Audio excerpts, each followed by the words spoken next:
I keep fighting voices in my mind that say I'm not enough.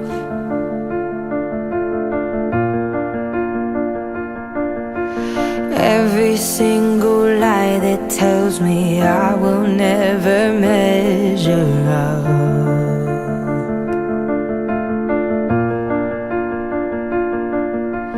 Am I more than just the sum of every high and every low?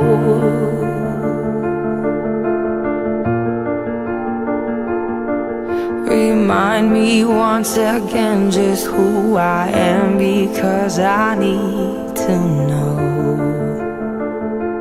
Ooh, oh, you say I'm loved when I can't feel a thing. You say I'm strong when I think I'm weak. And you say I am held when I am falling short. And when I don't belong, oh, you say I am yours. And I believe, oh, I believe what you say of me. I believe the only thing that matters now is everything you think of me.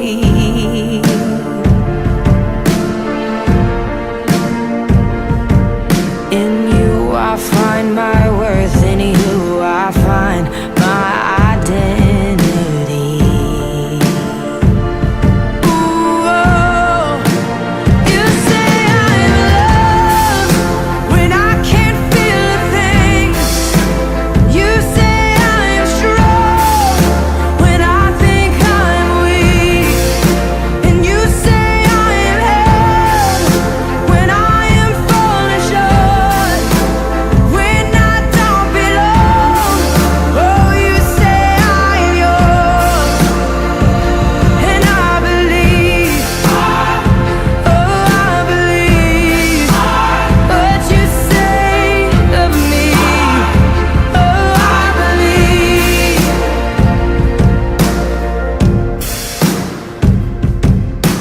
Taking all I have and now I'm laying it at your feet.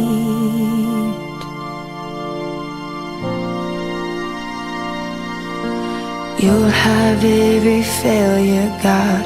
You'll have every victory. Ooh, oh, you say I'm loved when I can't feel a thing. You say I am strong when I think I am weak. You say I am held when I am falling short. When I don't belong, oh, you say I'm yours. And I believe, oh, I believe what you say of me. I believe, oh, I believe, yes, I believe what you say of me. I believe.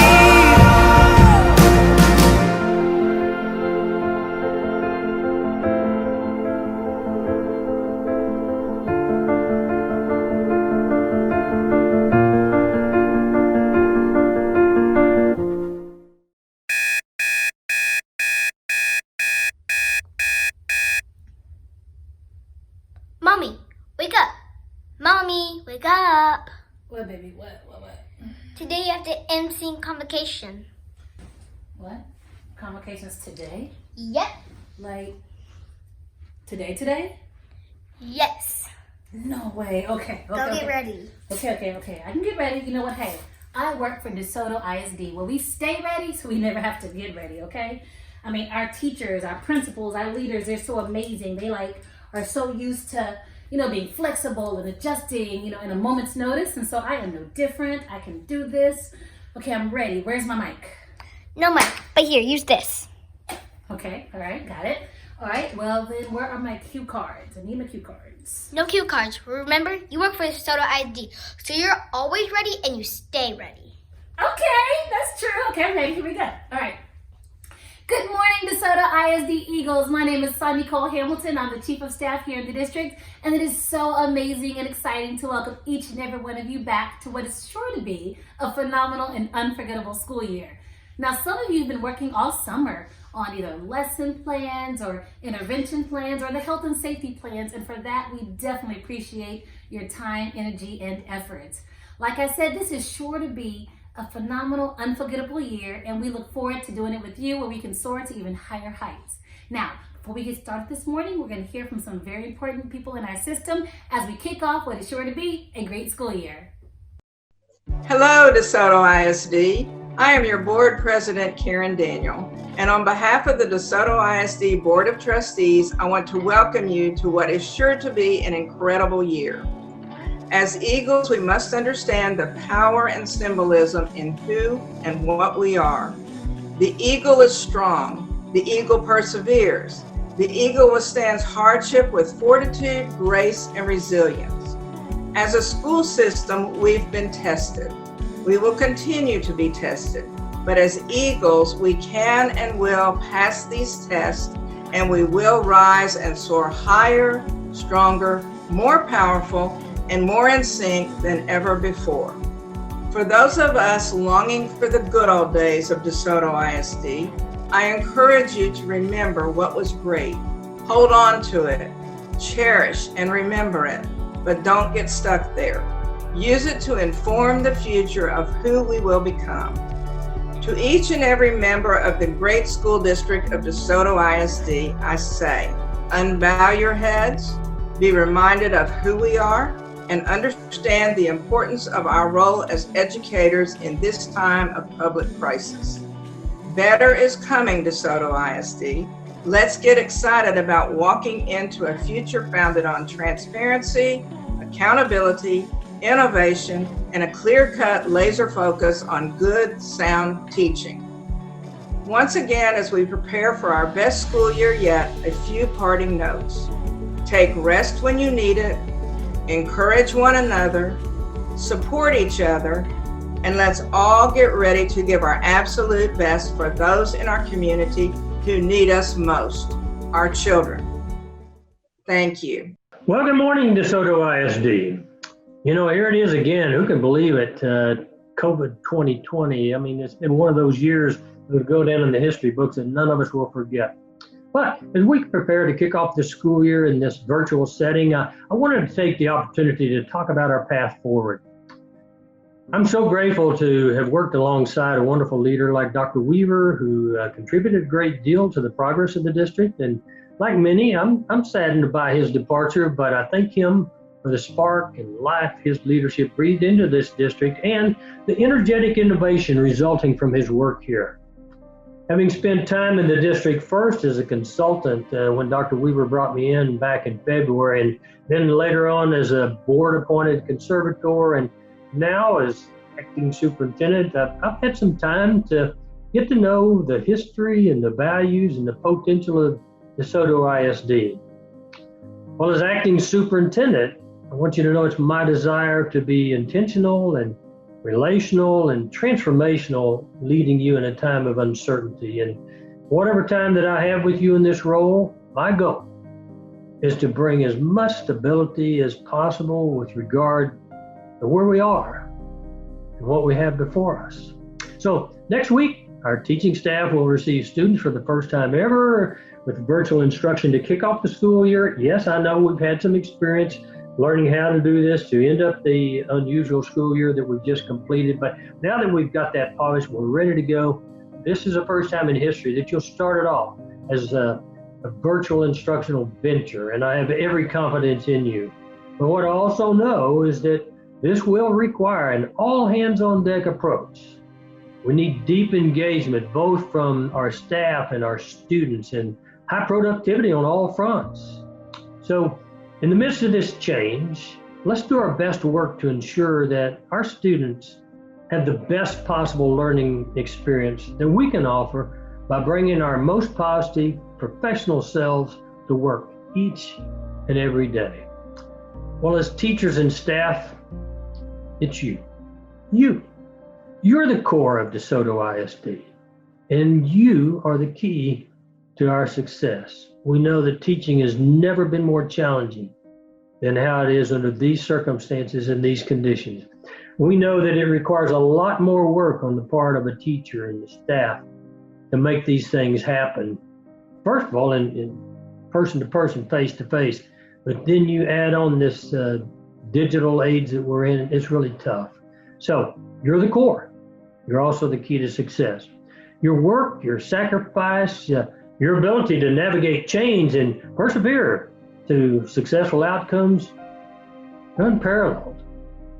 The caliber and quality of this staff and your resilience, quite honestly, is very profound. You've overcome a lot, and with a healthy organization culture, DeSoto ISD can become so very much more.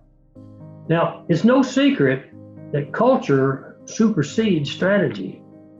Brilliant ideas, progressive leadership, they all pale in comparison to the impact of poor culture. Well, poor culture can kill morale, employee investment and engagement, vision, among other pillars of a system's intent to clarify organizational strategy. So DeSoto ISD is no different. That's true in business and industry and every school district out there. So we're no different in that regard. And you know what? That's okay.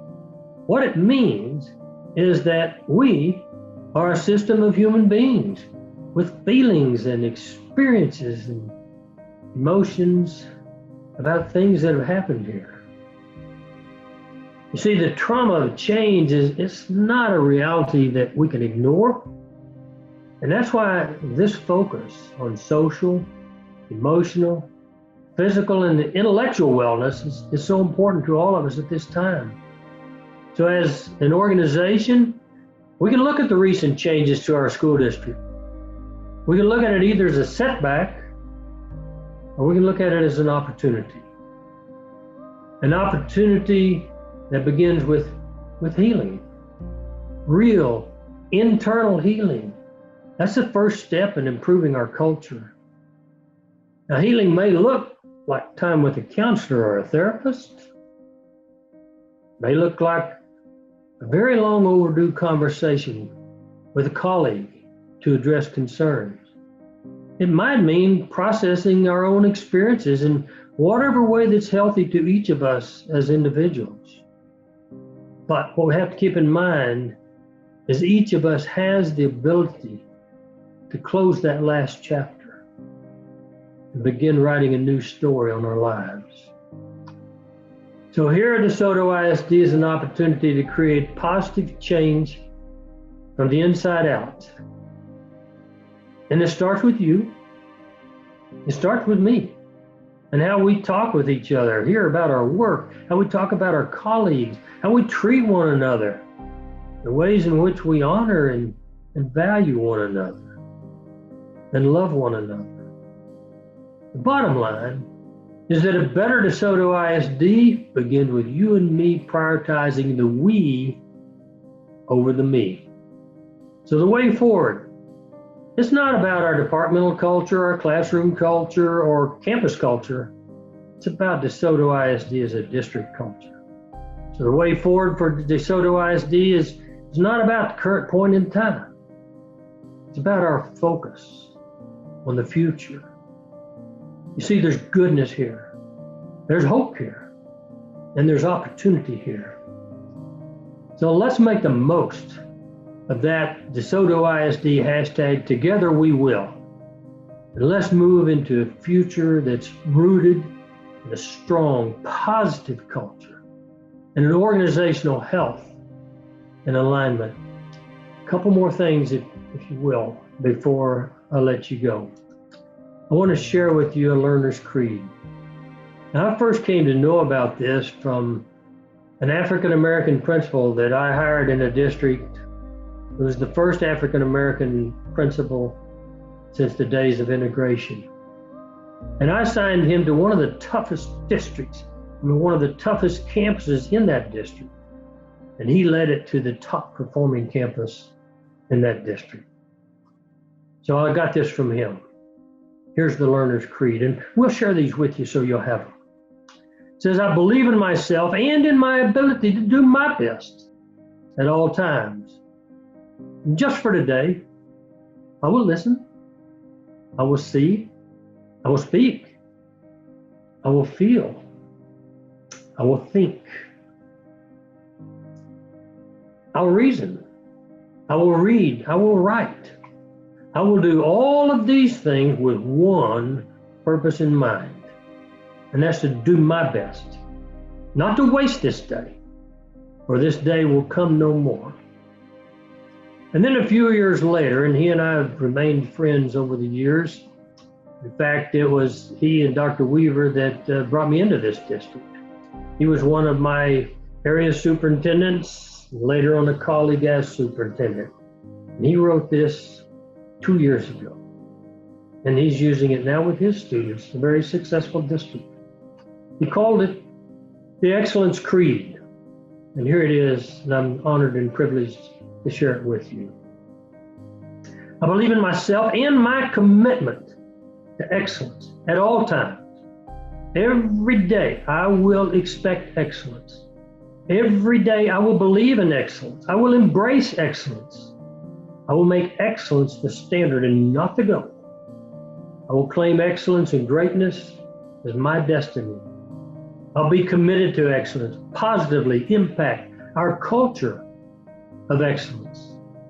I'm focused on excellence because, and this is important for students to know, I was born to win, engineered for success, endowed with the seeds of greatness.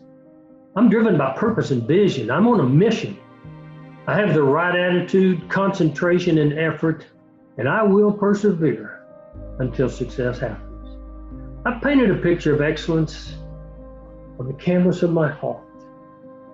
And I will attain excellence because I will surround myself with people who strive for excellence. I will not make excuses because excuses don't change existing conditions. I will not be discouraged by temporary failure on the road to excellence. I'm in it to win it. Arthur R. Culver. Well, again, back with you. I hope you enjoy your time away this weekend and you rest and you spend some time with your family or your friends and spend some time focused on you, because you can't give what you don't have to give. You've got to rest up. You've got to recharge your battery. And let's return next week focused on the students and on achievement and a brighter tomorrow. Again, thank you so much for the opportunity to work with you at this time. And I wish you all the best, and may God bless each one. Thank you. Wow, what encouraging messages from our leaders. Round of applause. But as you and I know, there is no greater piece to our puzzle than our amazing and dedicated teachers who show up every day to help students realize their greatest potential. Now, you guys know how I feel about teachers. It's showtime, so for me, that means it's bow time. It is time to acknowledge our 2019 and 2020 Campus Teachers of the Year, followed by a very special message from our elementary and secondary Teachers of the Year, Miss Kyrie Moore and Mr. Dexter Dutson. To be in this profession, you will need a servant's mindset and attitude. You might not see the fruits of your labor until years later, but you have to keep serving and planting those seeds. My students mean so much to me. Receiving high fives, handshakes, hugs, encouragement just from their efforts means so much to me. I actually learn a lot from them. I tell them all the time that they are actually my teachers. Whether they believe that or not, I want them to know that they give to me and impart in me as much as I do for them. My kiddos are the number one reason why I do what I do day in and day out. I have grown to love them. They are just like family. They are my extended heartbeat. I love teaching at the alternative education program because those students, they really need a little extra love, and that's what I'm here to give them. Teaching in itself is rewarding, but when you are teaching with a special group of kids and you've got that extra amount of love that's being given to you that you're giving back in return. Teaching to me is just a great opportunity to be there for kids, to love on them, to play with them, to have a good time, but at the same time give them skills that they're going to need to be successful in their life, to be good, productive citizens in our society. Teaching has been one of the most rewarding choices I've made in my life. I consider myself to be a lifelong learner, and it brings me nothing but joy to be able to use the knowledge that I've acquired to teach and assist our future generation. As a pre-K teacher, we get the students when most are just beginning their educational journeys, so I feel it is my responsibility and privilege to help foster a desire in them to enjoy the learning process. To me, teaching means making connections with your students so that they feel comfortable coming to you when they have an issue, whether that issue is with your class or with another class or, with anything that they have going on inside of the building, because not only am I teaching them English, sometimes I'm teaching them life skills and, how to deal with things, how to approach things, how to approach people. Teaching allows me to pursue my passion, and therefore it means I get to support the students when they do the same, pursue their passion. Teaching for me means making a difference for students. How? By helping all students to succeed in transferring understanding of academic content to authentic circumstances. But in order to do that, I need to have a clear understanding of not only teaching subject content, but also to teach them how to think with a deeper understanding. For me, I feel that teaching is an opportunity for me to pull a passion for music out of students, something that they didn't even feel or think that they had. And in the years that I've been doing this at East Middle School, I have seen a fair amount of students who would join choir and just be like, oh, I don't think that I want to do this, and I don't like it, and I think it's lame. And by the time they end up leaving my class, they have an appreciation for classical music. And it's something that is just so amazing to me. Teaching means that I get to do what I love at the greatest school in the greatest district, which is DeSoto Independent School District. I have been granted power from my Father to create a learning space that is filled with little bodies who are capable and willing to produce happiness, love, caring, compassionate citizens who will pour excellent values, knowledge, and success into this world because of what teaching means to me. I am a part of an army who is helping to create little dream makers, life changers, and leaders. Teaching means life to me, literally. I was once sick and I asked our Father to let me go back to the classroom because I knew that my children's presence and my family at Ruby Young Elementary would heal my body and give me the strength that I needed to do the assignment that I was tasked to complete. Hello everyone, my name is Carrie A. Moore. I am the 2019-2020 DeSoto ISD Elementary Teacher of the Year, here to help my friends and colleagues kick off a great start to the school year. My word for this year is patience. Patience is the capacity to accept or tolerate delay, trouble, or suffering without getting upset or angry. As we enter the uncharted waters of this upcoming school year, I ask that you be and exhibit patience, because with patience, nothing is impossible. Let's make this the best year yet. Hello, DeSoto ISD. I'm so excited to be back with you guys. I am Dexter Dotson, your secondary teacher of the year from Curtis Dean S. McCowan Middle School. I'm really just here to give you a few words of encouragement. I believe that we should be proactive, intentional, goal-oriented problem solvers, and courageous. These are the very key components that we need to ensure that kids move forward academically and socially. Despite the situation that's going on, such as COVID-19, this is not a time to give up or throw in the towel.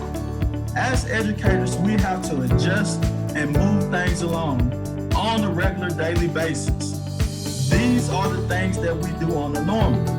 Again, we are to stick together as a family. We can and we will. We must continue to ensure that we show love, support, dedication, empathy in times as this, because we are all facing the unknown.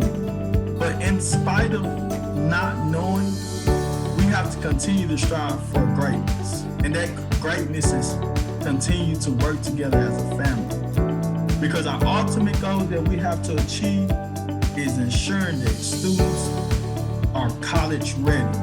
And the only way that we can do that is working together. So my message is very short, and it still remains as DeSoto ISD says, we can and we will. Now that we've heard from some of our top-notch teachers, I invite you to take a moment to hear a brief message from our senior class president, #Forever21, Mia Abram. Hi, my name is Mia Abraham and I am the senior class president for the class of 2021. During this season of uncertainty, I want to remind us all that this too shall pass. As a senior, I know everyone is anxious of the inevitable and highly concerned for the safety of their families. We need to support and uplift one another during these unfortunate times. Our new normal is solely based on the use of technology without much need for human interaction. Zoom meetings, face masks, hand sanitizer, and making sure we're all 6 feet apart has consumed our lives and well-being. In order to transition and implement some form of normalcy, we are dependent on the administration of DeSoto ISD as a school district that needs to be vivid, instruction, and open line of communication with students, administrators, and teachers. Continuous support and guidance and access to all resources are necessary. Although COVID-19 has put us all on pause, the students in this district are still moving towards their goals and aspirations to become productive members of society. We need your help and support to achieve one common goal as the senior class of 2021, which is to graduate and be workforce or post-secondary ready. Thank you. Thank you for that powerful message, Mia. We are certainly proud of you and of all the students in DeSoto ISD. Now, Convocation would not be complete without a message from a keynote speaker. And joining us today for our virtual convocation is Dr. Martha Burns. Now, Dr. Marty Burns has been a practicing speech-language pathologist for more than 40 years, working with children and adults. She serves on the faculty of Northwestern University, Department of Communication Sciences and Disorders, and has been a consultant to the Rehabilitation Institute of Chicago for 35 years. Dr. Burns is a fellow of the American Speech-Language Hearing Association and has received honors from Northwestern University, Evanston Hospital Corporation, the American Speech-Language Hearing Foundation, and St. Xavier University. She has authored 3 books and more than 100 book chapters and articles. Duty's Ratings Service selected her book on the Right Hemisphere, published through Aspen Press, as one of the best health sciences books of 1997. In addition to that book, Dr. Burns is the author of a book on asphasia and the test Burns Brief Inventory of Communication and Cognition, published by Pearson.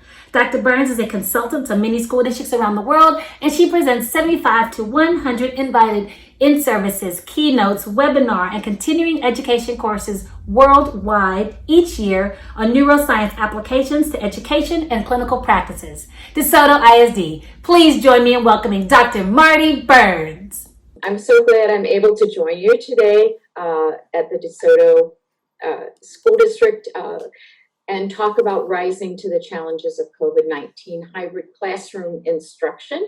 My name is Martha Burns, and really where I want to go today is talking about how much we've learned just in the last few months of online learning because of COVID, combining that with what we understand about the science of learning and being able to determine the best methods to make sure that we have the best outcomes for our students. And DeSoto is following all of those science guidelines and asked me to talk about them with you today. So as you know, the DeSoto ISD emphasis is on total wellness. Their focus is on mental, physical, emotional safety, wellness, all of that for students, of course, but also for families and teachers. And that's one of the main reasons that they have decided to, over the next few weeks, to stick with a home supervised learning model, at least until October 2nd, where the students will be learning remotely from home utilizing the anytime, anywhere learning system. The plan now is that will last for a few weeks, and then they will have a campus supervised learning option as well. That's often considered a blended learning model. And I think you all know the website, desotoisd.org//reconnect. What I'm here to share with you is the knowledge of neuroscience on the components of learning that we now know are the most powerful and have the greatest outcomes, and how this model that DeSoto has developed really builds those components and assures that the students are going to get the greatest opportunity for learning and achievement. And I also want to bring in the role of the family in this and how they can help as well, and all of the components that go into making this an effective year for all of you.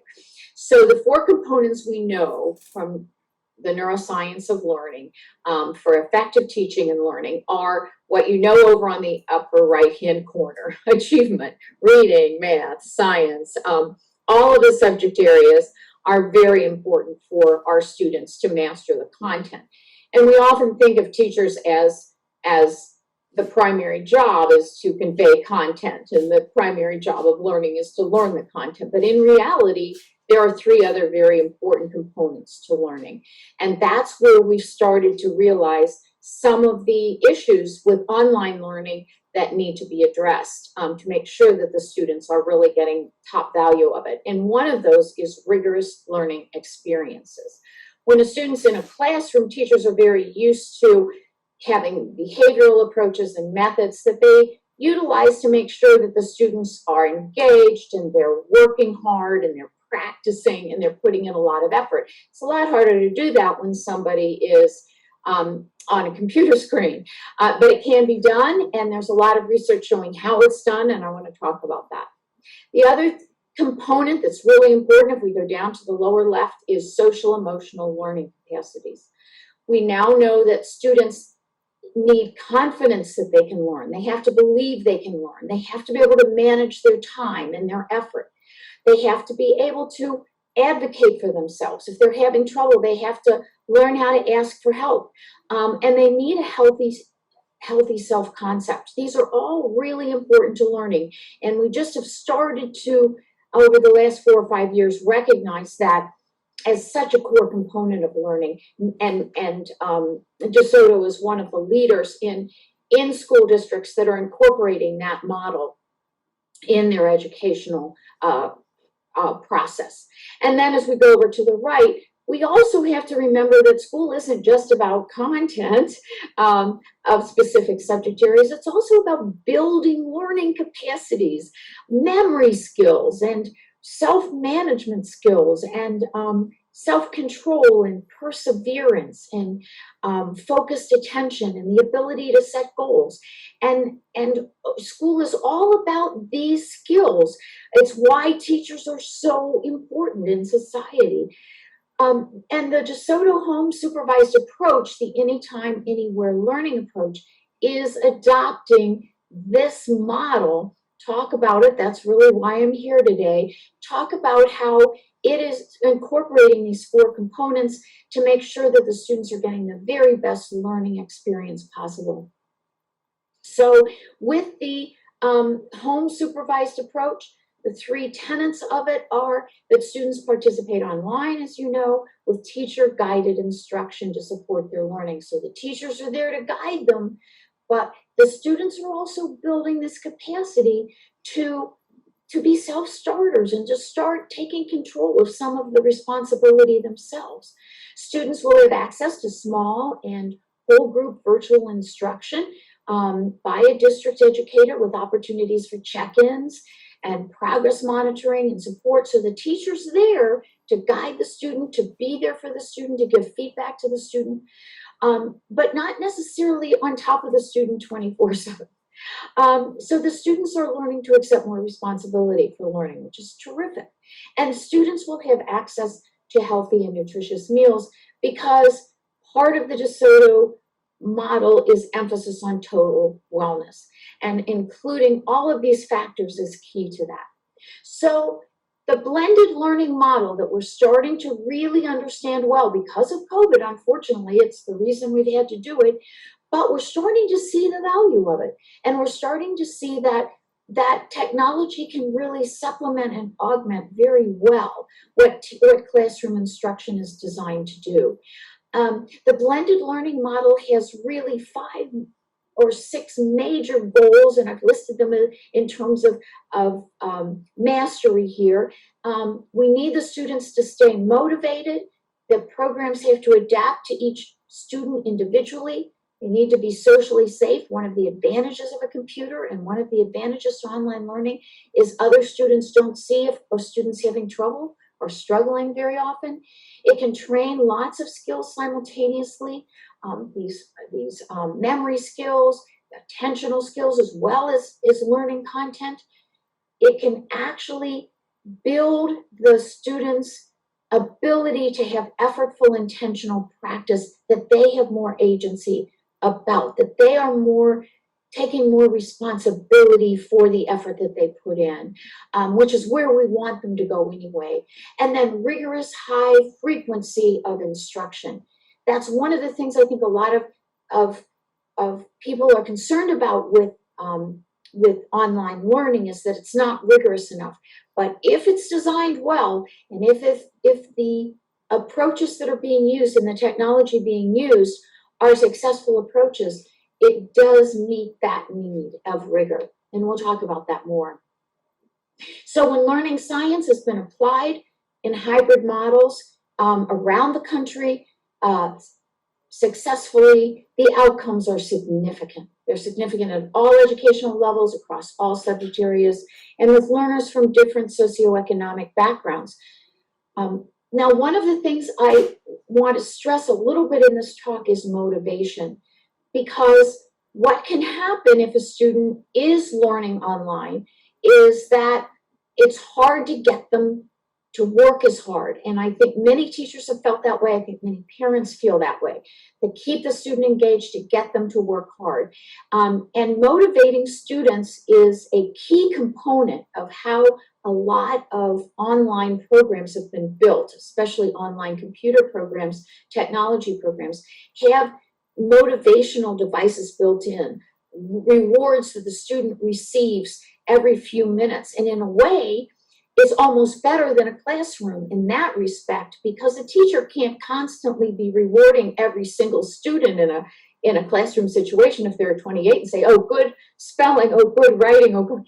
Now, but a computer can do that. You're working individualized in an individualized construct, and the computer can give instant feedback and some kind of a reward signal every time a student gets it right. And what neuroscientists have learned is that when reward balances out effort, when a student feels like that they're going to get rewarded and that it's worth it, if you will, that the effort and the incentive that they get from rewards are kind of balanced, and that's why there's a scale there, that increases motivation and increases this, what we want our students to be, which is self-starters, to be able to be motivated to learn themselves. That's our goal. A big part of our goal is to get our students to love learning as much as we do as educators. And so we have a lot of research now that has shown us the importance and anticipation of reward to motivation. So one of the advantages that technology has is because it can be individualized, because a student can be working on some some exercises of their own, on their own, in their own time, in their own space, whenever they're ready for it. And they can get instant feedback and rewards when they get it correct. That can really increase their motivation in a way that's hard to increase in a classroom where a teacher has so many students working at the same time. And it's also the advantage of technology over paper pencil tasks, where a student has a workbook, but where the teacher has to grade it a day later or 2 days later. This way, the student's getting instant feedback. So when you combine the dynamism of a teacher with these motivational tools that are built into technology now, you can really build in what we call productive struggle. You can keep the students working and working hard and seeing the benefit of hard work, which is one of the reasons we go to school. Now, I said our teachers are still very important, and we can't underestimate the importance of that human contact. And it's also important to keep in mind that it's the teacher's interaction and the personal interaction and the personal reward that students get through the teaching process itself, and the excitement a teacher has when they share information and when a student learns it. And that drives the brain. So the human brain is an experience-dependent organ. And early childhood, when a child is being raised at home, they're learning language, they're learning motor skills. That's kind of a setup period. But when you get into school, what's happening is you're building the capacity to set goals. You're building the capacity to be a self-starter. You're building the capacity to learn for learning's sake. You're finding learning pleasurable and exciting, and new information interesting. And research shows that when that kind of atmosphere exists, and that's the atmosphere that teachers give us, and we certainly have learned how important teachers are over the last several months with trying to figure out all of this hybrid learning and master it. But we know that children can achieve when they have that kind of guidance. But technology can help. And that's really where I'm coming today, is not to be afraid of educational technology, but to actually understand the value of educational technology to supplement what the teacher does. They work together to create an even better learning environment. And we can have hybrid learning situations now that are extraordinarily successful because of that pairing of technology and the human interaction of the teacher. This is an article from the journal Neuron on the neuroscience of, in this case, it was early childhood policy. We'll also be talking about learning among older students too. But one of the major conclusions of this research was that computer activities that are designed to target skills like memory, attention, early reading can really impact and turn around learning for students who have been struggling. And that works for even learning to read. So in learning to read, reading is not something that comes naturally. You have to combine these two parts of the brain, the part of the brain that hears, the auditory cortex, and the part of the brain that sees, are usually working fairly independently. In reading, they have to work together with symbol recognition systems and comprehension systems, and that has to be taught. But we're learning that technology can be helpful even in learning a skill like reading. And also there's quite a bit of research on math, I should add. Now, this is taken from a new book on learning by a neuroscientist whose name is Stanislas Dehaene. Just came out, the book, a couple of months ago. And the title of it is How We Learn. But one of the things Stanislas Dehaene emphasizes is 4 key components to learning. Now, we've been talking about what we need, the components for teaching, to consider social, emotional aspects, to make sure that our teaching is rigorous. And he's looking at it from the standpoint of the learner. What are 4 keys to a student being able to learn? What components have to be there for a student to learn something new? And the 4 components are attention, active engagement, error feedback, and consolidation. And I'm just going to go through these briefly with you, but again point out how a well-designed online learning approach can get at all of these. The first is attention.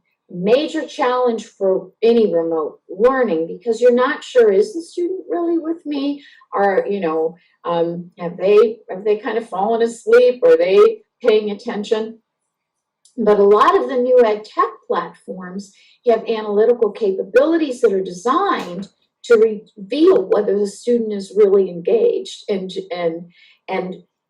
doing the targeted activity. A lot of them have easily accessible self-paced learning approaches and designs, and it allows the teachers to monitor student participation across a group without having to look at every student and every student's response every minute. And that saves teachers time and effort, and also allows teachers to do what they do best, which is that personal interaction. So that learning to read, practicing reading, practicing math problems, doing problem-solving tasks can be done on a computer, and then the teacher can be there to guide the student and provide support and emotional and social gratification as well. Now, several schools got together this summer with this issue that we have with COVID and tried to discuss and learn from each other the most successful approaches to education, regardless of how it's delivered. This was written up in Edutopia, and I've listed the article name for you. Education Trends was the topic, and then it's 3 Keys to Better 2020 by Jonathan Eckert. But what they found was the same thing that Stanislaus Dehaene is saying, is that this engagement and feedback is critical, that the teacher is actually making sure that the students are engaged, making sure that the students know how they're doing, and that can be done through technology as well. The teacher can sit back if you have a good technological program, because it can keep the students attending and keep them engaged. But what the teacher can do is give that sense of well-being, of, yes, I'm so proud of you. You've done such a great job. Look at you now. So well-being, they said, was the key to the most successful schools during the spring period where a lot of online learning was going on. And to accomplish that, you have DeSoto that's doing the same thing, doing week check-ins with the teacher checking in, and that was one of the things I talked about at the beginning, and providing small group opportunities to mentor some of the students that maybe need a group to work together. We do that at the university level. In my graduate course, I have breakout rooms, and the students collaborate with each other, and then we get back and give feedback to each other in the small group situations, and that's what DeSoto is going to be doing too. And sometimes you can have students teach students, and have a team of students that provide a tech hotline or provide help as well. But one of the big changes that's occurring and that we're understanding and that we're starting to be able to bridge with this online learning is social emotional learning capacities, meeting the emotional needs of our students as well as meeting their that those students are going to struggle. So the role of the teacher can be very helpful in keeping that support system going and that encouragement.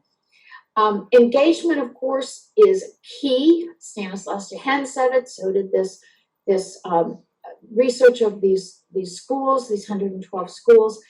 But one of the things that they highlighted, and there's another article in Edutopia by Valenzuela, on ways to improve online instruction. And the two keys that they mention, and these are keys that you're going to see in the DeSoto program and have, our lessons are interactive and accessible 24/7 so that the students can get access to them when they're awake, maybe when the parent can help them, but when it works for them, with many opportunities created for collaboration. Again, being able to collaborate with the teacher, being able to collaborate in small groups as well. Now, all learning is dependent on feedback, knowing whether you got something right or wrong. And I've said it before, but I'm going to kind of emphasize it one more time, that every time I make a response, if I can immediately know whether I got it right or wrong, that results in what's called deliberate practice, where your work is really effortful and you're making sure that every single response that you make on any kind of a work project or any kind of an activity, every single thing you're getting some corrective feedback on it. And that's a very powerful aspect of learning. Stanislaus Dehaene has shown it. There's a lot of research showing it.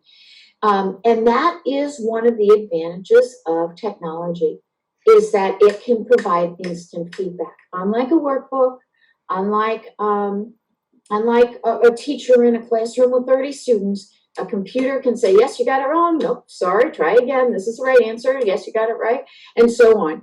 And then the teachers, if it's well designed, and this is the goal of DeSoto, is to get these really good technology programs, that the teacher can then monitor participation and cumulative gains without having to grade separate pieces of homework paper every night. So it really works in a facilitatory way. The teacher and the computer and the technology are working together to build capacities in ways that take advantage of each system. And that leads to productive struggle. Productive struggle has become a key word now in education. And it essentially just means working hard, of course. But productive struggle means that you are willing to keep working at something, even though you know you're making some mistakes every once in a while, because you can see where it's taking you. You can see the product, you can see the outcome, you can see the benefit of it. And that's what feedback provides, immediate feedback, and that's where technology can help. Now, I want to kind of wrap this up with one of the most important pillars of Stanislaus Dehaene, which is consolidation. Once you learn anything new, you want it to become integrated with everything else you know, and then be something you can use to learn new things, or use to change your life in a constructive way, or use to get a good job. And so consolidation is essential. And that's one thing that the teacher can't control, and one thing that the interactive technology can't control is sleep, which is when most consolidation occurs. Now, whenever you use knowledge or learning to learn something else, you will consolidate too. So, for example, once I know how to read and then I start reading to learn, I'm consolidating. But you can't underestimate the importance of sleep. And I brought it in here because it's part of this whole wellness view that we want to consider when we're working with our students, that sleep is required. So these students should be encouraged, and the families should be encouraged to make sure that they have regular sleeping schedules, that they have a somewhat of a quiet environment to sleep in. It's often called sleep hygiene. They go to bed at the same time at night. They get up at the same time at night. And that sleep is being considered as part of this whole learning model as well, because it doesn't just help you to consolidate what you've learned in content, it also sharpens physical reflexes, fine motor skills, and judgment. So the research is showing that the proven hybrid models, the approaches and outcomes that are really working in early childhood programs in elementary grades, targeted reading interventions, where students are greatly impacted or have been perhaps by a summer off and then maybe some of the issues of last spring. But we know that the hybrid models can work in those environments. And then with secondary students, there's a lot of research showing now that students who come from homes where there aren't a lot of books or they don't have a lot of opportunities for cognitive stimulation and are struggling, these kinds of online learning opportunities can be a godsend for them and can be very successful. Oops, I did show that slide. And so figuring out how to deal with having a few months off over the summer and then any traumas that may have resulted from the pandemic. There was an article by Andrew Nips, June 29th of 2020. While it's logical to expect older students to be able to work more independently and from a distance, it's elementary students where some of the struggles still seem to be the hardest, especially pre-K to second grade. And it's during this distance learning that parents of younger children can be guided to help the learning process. And a big part of what DeSoto's doing and a big part of their model is to also help parents as well. Schools need to invest in more student-friendly technology platforms, and DeSoto is doing that in support for parent participation. And then finally, well-designed online instruction has lots of components to it.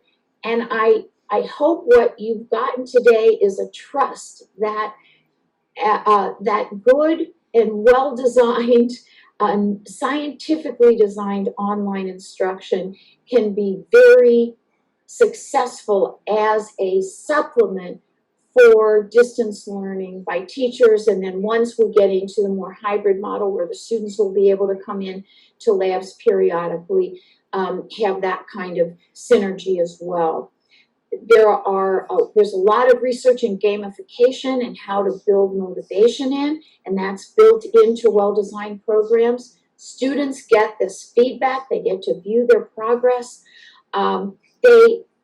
You can have user interfaces that are themed for adolescents and designed for adolescents so that they can really benefit from the instruction.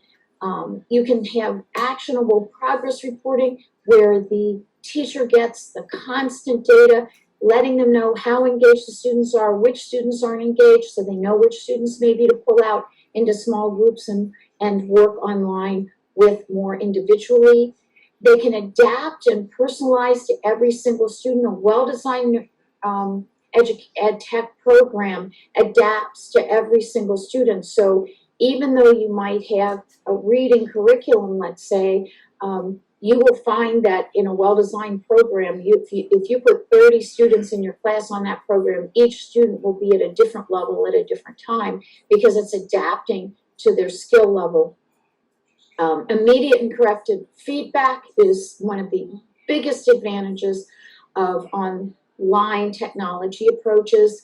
Independent use remotely or even in school. So once the students are coming back and you're building in lab situations where they're working on their own, maybe in cubicles or separated from other students, I saw that in the DeSoto webpage, you can still be using these technological approaches with those students that way.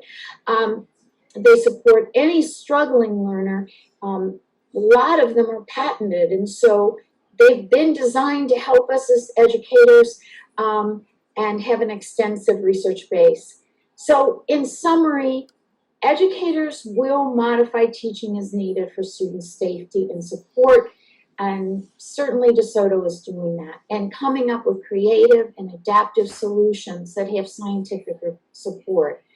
The changes will have positive effects on both hybrid models and our more conventional instructional approaches.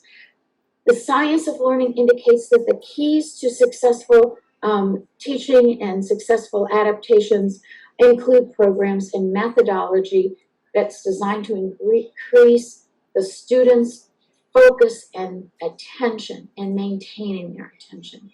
So when looking at programs yourself as educators and or parents, you want to see, are these designed with what we know about motivation, what we know about attentional focus and maintaining attention, to make sure that the ed tech is engaging for the student and they're sticking with it.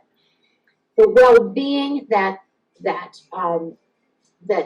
DeSoto has included in their programs is key. We cannot emphasize that enough as neuroscientists, that we learn if we believe we can learn, we learn if we're not under tremendous stress from other pressures, if we feel supported, and if we're given a belief in ourselves. And what a wonderful school district your students have to provide that kind of an emphasis.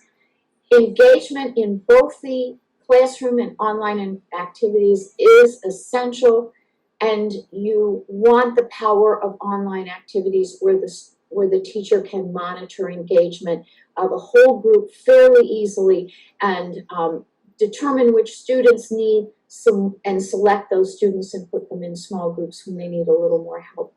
And then this importance of feedback, that feedback is ongoing and available to the student all the time. And the reason that we know feedback is important, it's how the brain learns, but it's also what keeps a student motivated. Wow, I got that right. Okay, whoops. Okay, I'll get it right next time. So knowing that's what changes the brain. The brain doesn't change. My brain doesn't change. Your brain doesn't change when we're doing things that we do easily and well. But when we have to put effort in and when we're making mistakes, that's really when our brain is having its greatest changes. And that is the power of combining technology with our educational system. So thank you all for inviting me today, and I wish you all the best, and hope to see you soon. Now, as we prepare to start this school year and embark on the uncharted territory of providing academic continuity amid a global pandemic, know that we've done our work. We are prepared and we are ready to face whatever comes before us. And together, we will prevail. And I, along with everyone else in our school and community, are excited and hopeful for the road ahead. Now, before we close, I want to thank you for joining us for our first ever virtual convocation. It was kind of fun, right? And I want to leave you with some exciting words from our friends all the way in Albany, Georgia. Take care, Eagles. What's poppin'? Miss Evans on the beat, so tap in. You got options, but you better pass my class, no flopping. Gon' log in every day, every morning I'm watching. Yeah, we virtual and you know it's up, so we about to take it up a notch. Yeah. Monroe is the best, no comparing. We had to top our truth, no daring. CTAE found arts and sports. Man, I want it all to myself, no sharing. COVID-19 had a stress, but it's nothing. We gon' overcome that stacks, no bluffing. Wear your mask, wash your hands, keep it safe distance, cause I really thought that a pandemic said something. On the South, we do more than rap. Doing all we can just to get you out the trap. Teaching up, lifting, motivating, and engaging our students, going straight to the top, no cap. What's poppin'? No flopping. No stopping, we mopping, yeah. Net away, net away, net away, net away, net away. You know Miss Evans don't play, yeah.